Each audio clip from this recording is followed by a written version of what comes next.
I am joined by Federica Salvatori, founder of Federica Salvatori Consulting, coming to us from Rome, Italy. How are you? Hi, Jason. I'm very well, and thank you for inviting me. It's really a privilege to be here and a pleasure. You bet. You bet. Well, we wanted to hear from Rome, so we came straight to you. Yeah. How has your experience been so far? Well, my experience during the pandemic was, I can say, incredible and weird and unexpected, I have to say. Of course, the pandemic was something that happened and for everybody was a little bit, it shook everybody. And so at the very beginning, I have been working, first of all, I've been working in hotels, always inside the hotels, sometimes also as consultant in my past with a consulting company, but most of my job was in the hotel. And with the pandemic, the first thing that happened is that everything was frozen, and most of us were stuck at home and we couldn't really go on working. So there was a first time that I took as rest, let's say.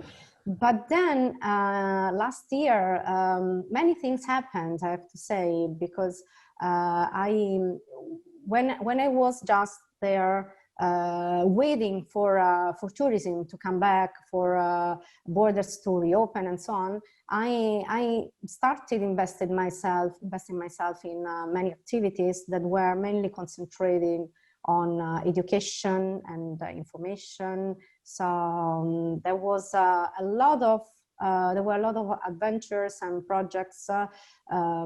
First of all, I took a certification from HSNAI as a CRME, and I always was updating myself and looking for information, and as I told you, I started new adventure just because I didn't want to stay there and wait for something to return. So I looked at the opportunities, and I really wanted to contribute to the industry in a way as I could do, also by taking from my knowledge and my know-how and put at disposal of companies, people, and so on.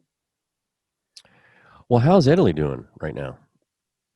Well, Italy at the moment is almost in a half lockdown.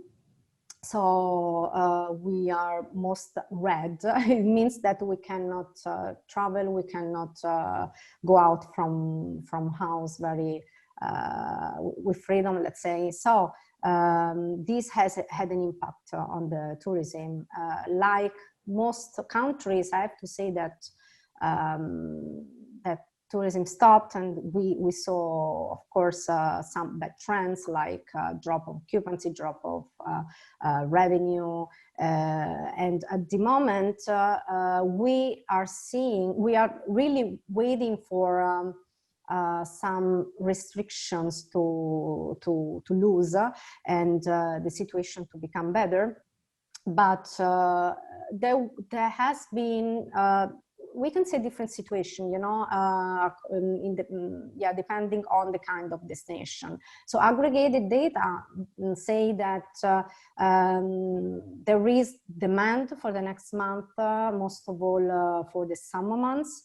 So let's say that starting from late June, there is a lot of interest in researching and also booking.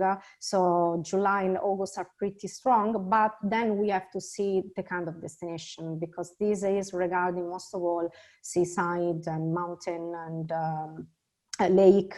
And this is pretty the same trend of last year, because last year what happened is that the domestic tourism just boomed, and this kind of destinations had a lot of had an increase indeed, but historical cities were they suffered a lot. I know that this trend is mainly all over, but I can say that Italy, if we look at the data, Italy suffered most than other countries, probably because its tourism was more based on international one.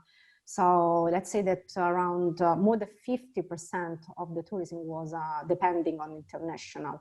And if we see at the luxury, if we see at historical cities, USA was the main market. So of course, the impact was great, was big, and seaside could a little bit live better thanks to the domestic tourism, but historical cities were really suffering, and they are suffering as well. So the situation at the moment is a very low occupancy in these months, last minute pickup, very, very last minute.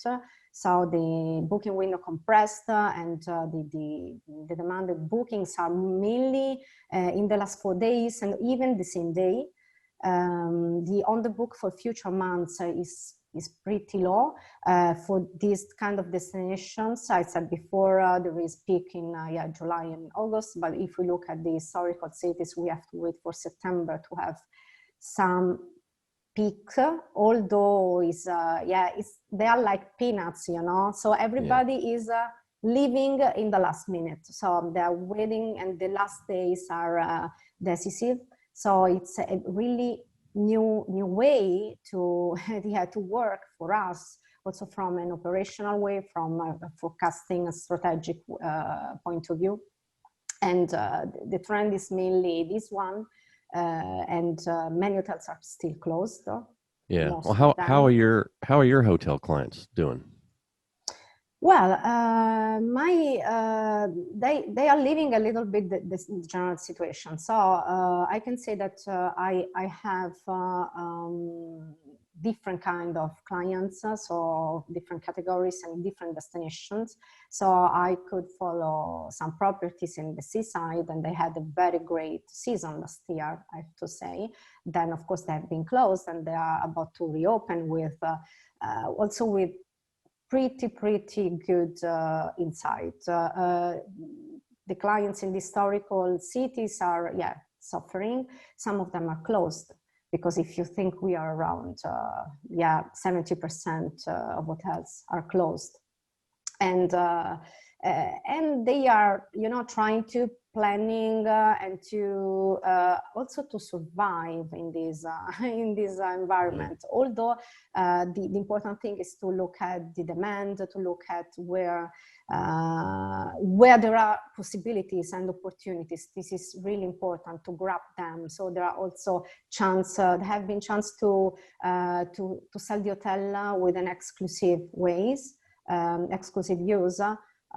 Because there are also some film crew, you know, opportunities, and this was good to exploit.